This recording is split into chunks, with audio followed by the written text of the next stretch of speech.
Salut à tous et bienvenue dans cette nouvelle vidéo, un petit peu spéciale parce que voilà, on est confiné à la maison.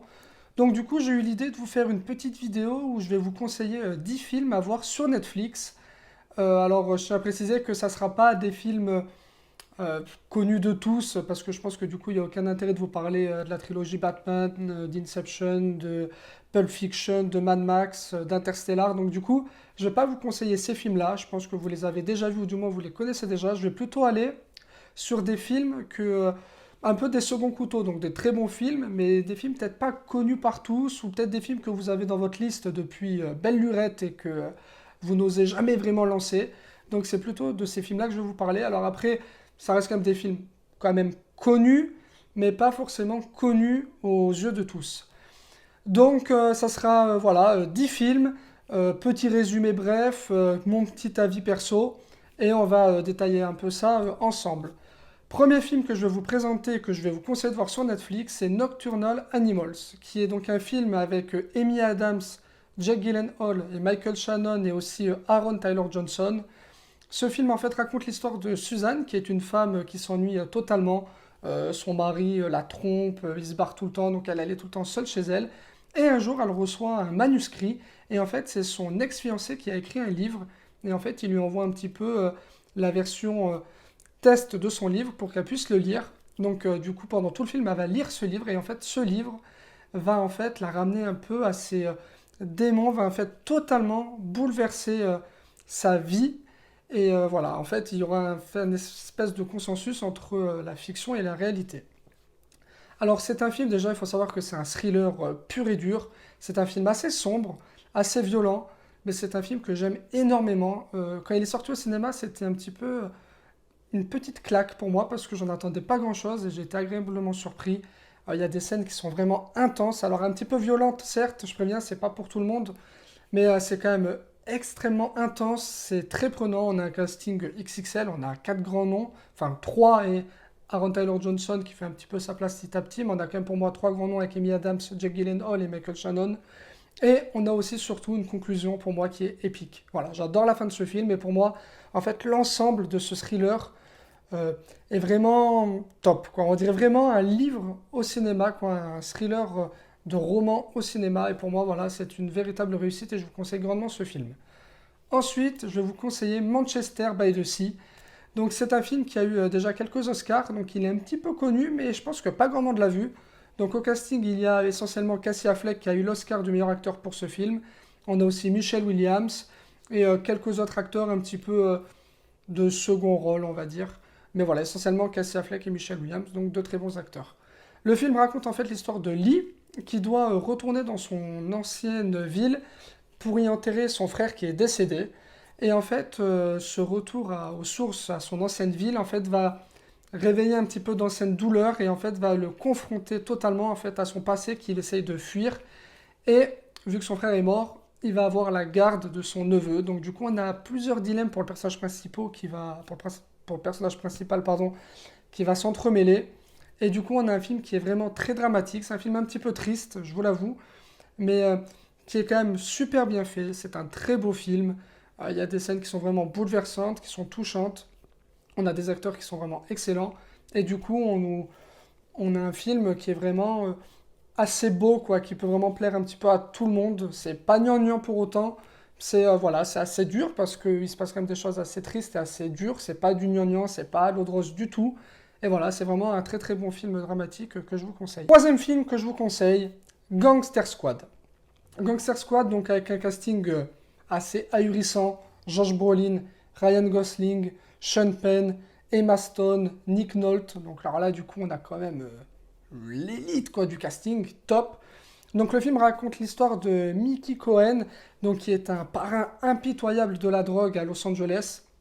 Et en fait, une équipe de la brigade de la police de Los Angeles décide qu'au bout d'un moment, stop, il faut faire tomber le parrain. Donc ils montent une petite équipe d'élite, on va dire, et ils s'attaquent à l'empire de Mickey Cohen.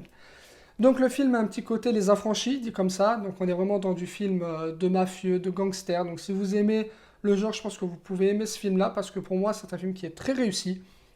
Beaucoup l'ont critiqué. Ben, moi, je trouve qu'il est très plaisant. Il y a des scènes qui me plaisent beaucoup. Je trouve qu'il a même une esthétique à lui assez top. Emma Stone, Ryan Gosling, ça fonctionne toujours. C'est la valeur sûre à mes yeux. C'est la valeur sûre, mais totale. Et donc, du coup, voilà, on a un peu d'action. Il y a même un peu d'humour. Il y a un peu même des répliques qui peuvent être un petit peu drôles dans l'équipe, en fait. Parce que ils montent une équipe avec des personnages un peu différents. Donc, du coup, on a des choses assez drôles qui peuvent arriver. Donc, du coup, voilà, très bon film. Avec quelques scènes violentes, hein, bien sûr. Attention, on n'est pas dans de la comédie, hein, parce qu'on est comme sur un film de gangster. Donc, il y a quelques scènes un petit peu violentes. Mais du coup, voilà, c'est un film très très bon. Pour moi, très sous-estimé. Et qui mérite d'être vu. Ensuite, prochain film que je vous conseille, The Lost City of Z. Film de James Gray. Donc James Gray, si vous ne le connaissez pas, c'est un réalisateur pour moi qui est totalement mis de côté à Los Angeles, à Hollywood, je ne comprends pas pourquoi. C'est un super acteur. Alors il a vraiment quand même, par contre, il est mis de côté un petit peu par les instances, parce qu'il a quand même son public, il a beaucoup de gens qui sont fans de son travail. Et James Gray, c'est vraiment un réalisateur qui est un auteur déjà d'une, et qui a vraiment une patte artistique vraiment très à lui. Donc The Lost City of Z, donc avec James Gray, Charles Hunnam, Sienna Miller, Robert Pattinson et Tom Holland. Donc là aussi, super casting. On a un Robert Pattinson dans le film qui est juste excellent. Alors si vous faites partie des gens qui ne connaissent pas trop Robert Pattinson, qui pour vous, Robert Pattinson égale Twilight, regardez The Lost City of Z, vous allez voir un petit peu de quoi Robert Pattinson est capable.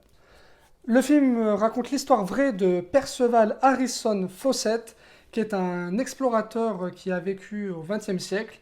Et en fait, il décide de faire une mission en Amazonie, je crois que c'est dans la frontière entre le Brésil et la Bolivie, parce qu'en fait, il cherche les traces d'une cité perdue, donc The Lost City of Z.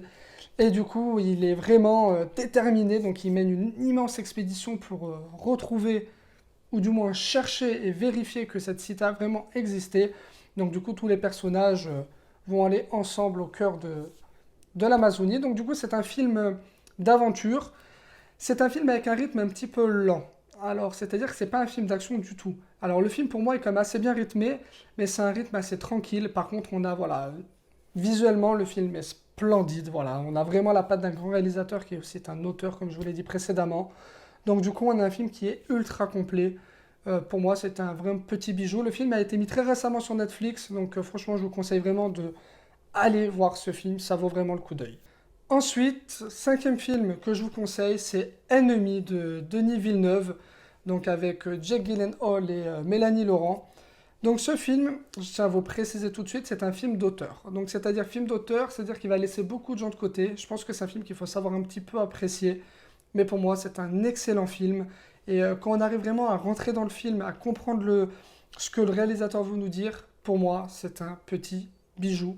Donc le film raconte l'histoire en fait d'Adam, qui est un professeur à l'université, un professeur d'histoire qui est très discret, qui a une vie un petit peu monotone, un petit peu pas tristounette, mais limite on sent que le mec est au bord de la dépression. Et un jour, il va rencontrer son sosie parfait, c'est-à-dire vraiment la copie conforme de lui. Et du coup, en fait, il va commencer un peu à suivre son sosie, et il va aussi s'imaginer un petit peu être à sa place, donc il va y avoir un petit truc limite un petit peu malsain entre les deux personnages, parce que forcément tu rencontres ton sosie parfait, il peut te passer plein de choses dans la tête, et malheureusement il va même s'imaginer des scénarios un petit peu stupéfiants. Voilà, je peux pas vous en dire plus, parce que sinon ce serait vous spoiler, donc voilà. C'est là la complexité du scénario. Donc là on est vraiment sur un film qui est un thriller, pur et dur. Donc je vous ai dit film d'auteur, donc c'est très indépendant, c'est très particulier. Je tiens à vous dire, il n'y a pas beaucoup de dialogue, c'est très spé, mais on a comme voilà une réalisation incroyable avec ses filtres jaunes, un peu comme Denis Villeneuve, il adore ça, ses filtres jaunes, orange, donc ça on les retrouve totalement.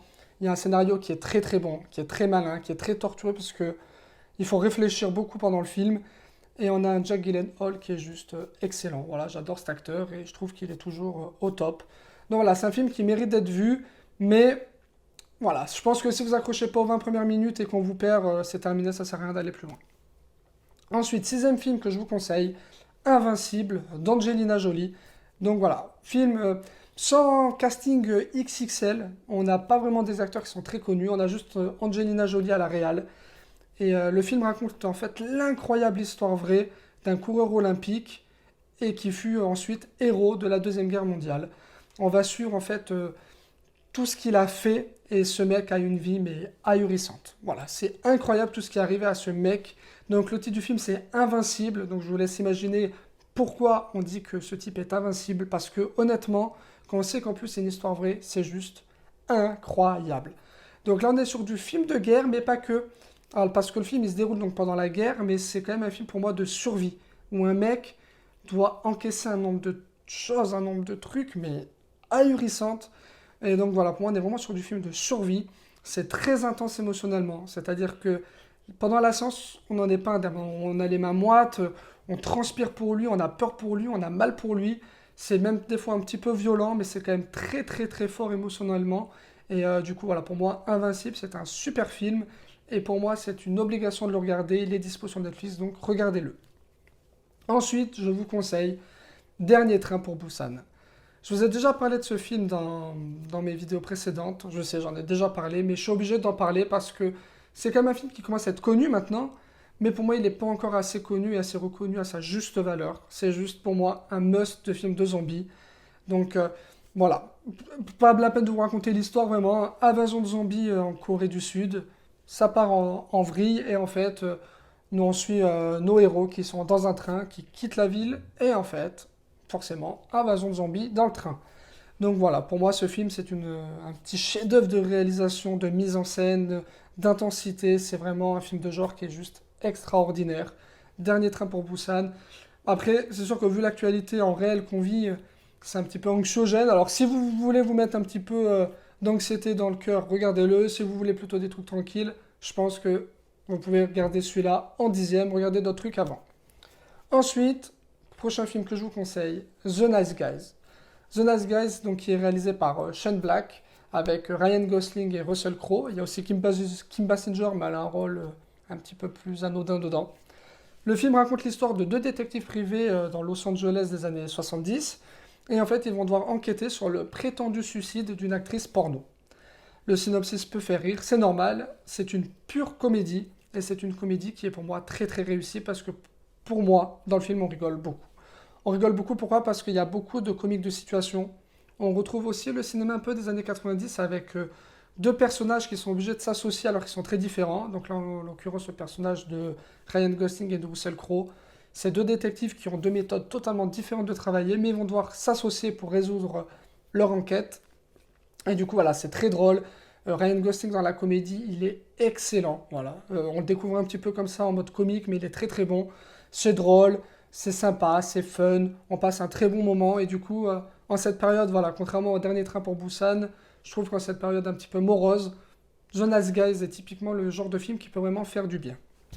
Ensuite, je vais vous conseiller Whiplash, ou Whiplash, j'ai jamais su comment il fallait le dire, donc si vous avez l'info réelle, merci de me le dire en commentaire, parce que je sais pas si on doit dire Whiplash ou Whiplash.